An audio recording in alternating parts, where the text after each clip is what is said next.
Hello friends, मेरे YouTube channel में आप सभी का स्वागत है। दोस्तों, जैसा कि आप सभी देख सकते हैं, आज हम बात करने वाले हैं कक्षा 10 का जो पेपर है संस्कृत का अर्धवार्षिक परीक्षा के लिए।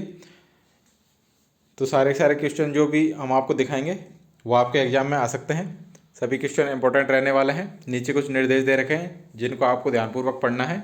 इनमें समय बर्बाद ना करते हम डायरेक्ट क्वेश्चनों की ओर चलते हैं। मैं सबसे मेन चीज़ है कि आपको एक भी प्रश्न छोड़ना नहीं है। सारे प्रश्न अटैम्प्ट करके आना है। आपको जितना आता है उतना करें, लेकिन प्रश्नों को छोड़े नहीं। तो आइए बिना देरी के स्टार्ट करते हैं पहले क्वेश्चन के साथ। पहला प्रश्न है खंड ए में, जिसमें आपको पूछा है अधोलिखित वाक्य यो रेखांकित पदयो प्रसंगानुकूलम उचितार्थ चित्वा लिखत। तो पहला है भ्रातरा वावाम सोयर्दो। आपके ऑप्शन हैं सहोर्दो, मित्रे, छात्रो, पितरो। तो यह है सहदरो। दूसरा है आर्य अलिकम एतत्। दूसरा है जिसमें आपको पहला प्रश्न पूछा है दूसरे क्वेश्चन के अंदर धूमम पुंचति इति पदस्य संधि विच्छेदम कृत्वा संदेह नामापि लिखत। आपको क्या करना है, धूमम पुंचति का संधि विच्छेद करना है और उसकी संधि बतानी है, संधि का नाम। दूसरा क्वेश्चन है अंतर जगति इतस्य संधि विच्छेदम कृत्वा संदेह नामापि लिखत। अंतर जगति की संधि विच्छेद करना है और संधि का नाम बताना है। तीसरा है सत प्लस चित इतस्य संधि कृत्वा संदेह नामापि लिखत। इसका भी संधि विच्छेद करके नाम बताना है संधि का। फोर्थ है हरि प्लस त्राता इतस्य संधि कृत्वा संदेह नामापि लिखत।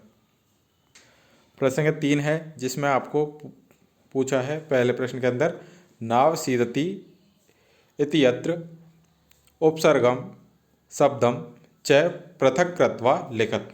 आपको एक शब्द दे रखा है, उसमें उपसर्ग बताना है और उसको अलग करके लिखना है। तो उपसर्ग क्या होता है, जो सबसे पहले लगता है। तो सबसे मेन चीज़ यही हो गई। सेकंड है निरर्थकम इतस्य उपसर्गम शब्दम च पृथक कृत्वा लिखत। तो इसमें भी आपको उपसर्ग बताना है और शब्द को पृथक करके लिखना है। फोर्थ क्वेश्चन है आपका जिसमें आपको अपठित गद्यांश दे रखा है, जिसके प्रश्नों के उत्तर आपको देने हैं।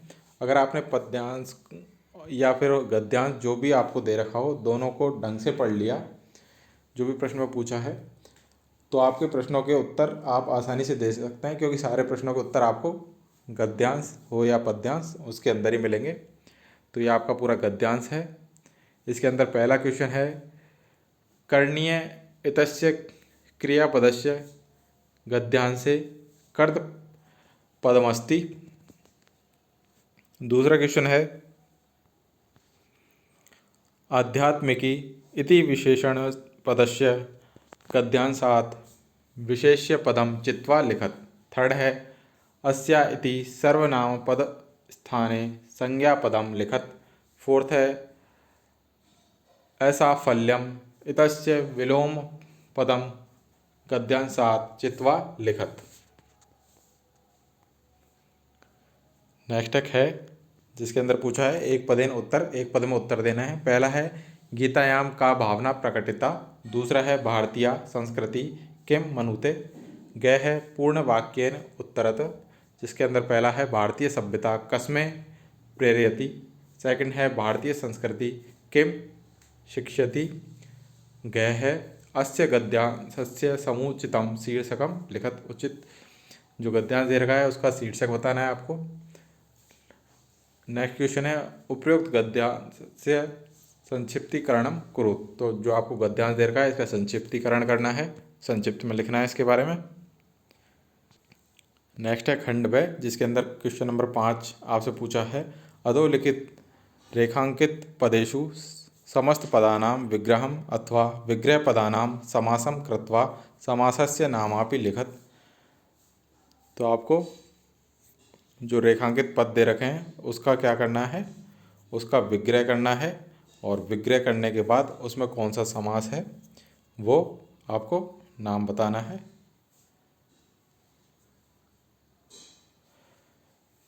पहला है इसके अंदर सेवितव्यो महावृक्ष, दूसरा है का भेद पिकस्य च काकस्य च, थर्ड है विमूढ़ि पुरुष अपकत्वम भुंकते।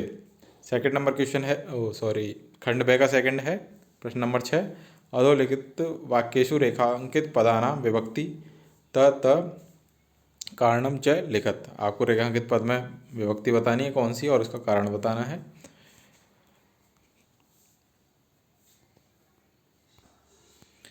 ये आपके चारों क्वेश्चन हैं इसके अंदर, हर एक क्वेश्चन एक एक नंबर का रहने वाला है। बढ़ते हैं क्वेश्चन नंबर 7 की तरफ। उससे पहले आप सभी से रिक्वेस्ट है कि जिन्होंने चैनल को अभी तक सब्सक्राइब नहीं किया प्लीज़ सब्सक्राइब कर लें, नोटिफिकेशन बेल को ऑन कर लें, जिससे आपको हर वीडियो की अपडेट टाइम से मिल सके। और डिस्क्रिप्शन में हमारे टेलीग्राम और व्हाट्सएप ग्रुप का लिंक दे रखा है, दोनों को फॉलो करके रखें, जिससे आपको एग्ज़ाम से रिलेटेड सारी अपडेट टाइम से पहले मिल सकें। बढ़ते हैं नेक्स्ट क्वेश्चन की ओर। सभी प्रश्नों के उत्तर आपको एक साथ प्रोवाइड करवा दिए जाएंगे। अभी आप क्वेश्चन देख लें। ये आपका क्वेश्चन नंबर 7 है, इसके नीचे क्वेश्चन नंबर 8 है। हर एक प्रश्न एक एक नंबर का है। प्रश्न संख्या 7 में 3 प्रश्न हैं, तीनों एक एक नंबर के हैं। प्रश्न संख्या 8 में भी 3 प्रश्न हैं, तीनों एक एक नंबर के हैं। आपको प्रश्न संख्या 8 में रिक्त स्थानों की पूर्ति करनी है। प्रश्न संख्या 9 है, इसमें भी आपको बताना है कोष्ठकेषु प्रदत्तेषु पदेषु यथा निर्दिष्टा विभक्तिम प्रयुज्य रिक्त स्थानानि पूरयत। 2 क्वेश्चन हैं, दोनों एक नंबर के। प्रश्न संख्या 9 के ख में भी 2 प्रश्न हैं, ये भी एक एक नंबर के हैं। ये देखिए। और प्रश्न संख्या 10 है, अधोलिखितो संख्या वाची शब्दों संस्कृते लिखत। आपको 2 शब्द दे रखे हैं, इनका संस्कृत में लिखना है। इन संख्याओं को एक एक नंबर के हैं दोनों। पहला है 130, दूसरा है 445। खंड से प्रश्न संख्या 11 के अंदर आपके हैं 5 प्रश्न, जिनमें से आपको 4 करने हैं।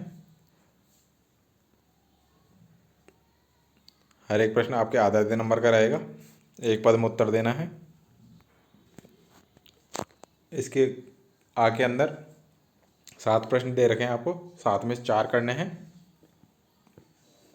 ये हर एक प्रश्न एक एक नंबर का रहने वाला है।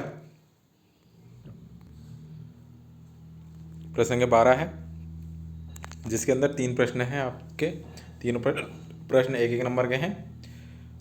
प्रश्न संख्या 13 ये 2 नंबर का है। 14 नंबर प्रश्न है वो 2 नंबर का। 15 प्रश्न भी 2 नंबर का। आप सभी इनके स्क्रीनशॉट लेते रहें, जिससे आप बाद में इनको आसानी से देख सकें। 15 के अंदर अथवा का क्वेश्चन है, दोनों में जो है उसका कर सकते हैं आप। संस्कृत में भावार्थ लिखना है आपको। प्रश्न संख्या 16 है, बुद्धिर्बलवती सदा इति पाठस्य सारम हिंदी वाक्य भाषायाम लिखत। खंड में आपका प्रश्न नंबर 17 है, जिसमें आपको क्रम से इनको सेट करना है। जो भी आपको वाक्य दे रखे हैं क्रम से इनको सजाना है। अगर ये नहीं आता है तो आपको इससे जुड़ा हुआ दूसरा प्रश्न करना है जो अथवा दे रखा है। प्रश्न संख्या 18 है, जिसमें आपको जो हिंदी में वाक्य दे रखे हैं इनके संस्कृत में अनुवाद करने हैं। ये आपके पूरे वाक्य हैं संस्कृत के। प्रश्न संख्या 19, आपको 2 दिन के अवकाश के लिए प्रार्थना पत्र लिखना है। अगर ये नहीं आता है तो आपको दूसरा अपनी सखी को संस्कृत भाषा में लिखना है।